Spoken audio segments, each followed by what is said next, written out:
এবার আঁখি, ঝিলিক ও অনিমেষ রায় মিলে পিয়ারকে উচিত শাস্তি দেয়, এমনটাই দেখতে চলেছেন 2 শালিক ধারাবাহিক। অনিমেষ রায় উকিল রজতপ লাহিড়ীর মাধ্যমে তার মেয়ে আঁখি সকল পরিচয় জানার পরে সাথে সাথে আঁখির সাথে দেখা করে এবং অনিমেষের সকল প্ল্যান তাকে জানিয়ে দেয়। এরপর বলে ওঠে, তুই পিয়ারকে ধ্বংস করবি তার বাড়িতে আর আমি করব অফিসে। অনিমেষ রায় তার প্ল্যান মোতাবেক অফিসে গিয়ে পিয়ারকে সকল মিটিং ও প্রজেকশন ক্লায়েন্টের সামনে ভেস্তে দেয়।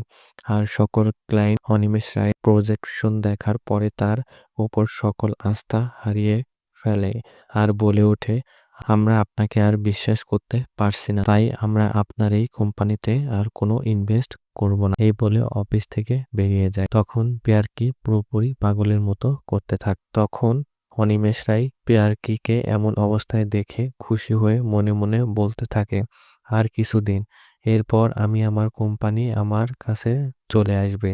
অন্যদিকে আঁখি তার বাবার পরিচয় জানার পরে ঝিলিককে সবটা জানায়। ঝিলিক তখন উকিল রজতপ লাহিড়ীকে খুঁজে বের করে ছাতাবাড়িতে নিয়ে আসে। তখন উকিল গৌরব সহ ছাতাবাড়ির সবার সামনে বলে ওঠে, এই বাড়ির আসল মালিক হচ্ছে অনিমেষ রায় আর তার মেয়ে হচ্ছে আঁখি। পিয়ারকি অনিমেষ রায়ের ব্যবসা ও বাড়ি দুটোই ভোগ করছে। এই কথাগুলো শোনার পরে গৌরব আঁখির সকল কথাগুলো বিশ্বাস করতে থাকে, আঁখির পাশে দাঁড়ায়। এরপর দেখা যায় ছাতাবাড়ি জেঠুমনি ছাতার ব্যবসা দাঁড়িয়ে গেলে ছাতাবাড়ির সবাই মিলে পিয়ারকির বিপক্ষে চলে যায়।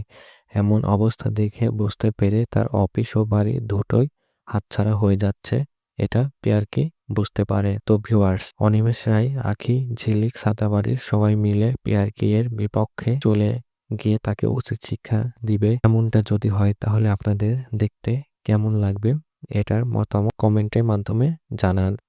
এরকম আরো নতুন নতুন ভিডিও পেতে অবশ্যই আমাদের চ্যানেলটি সাবস্ক্রাইব করে রাখুন। ধন্যবাদ।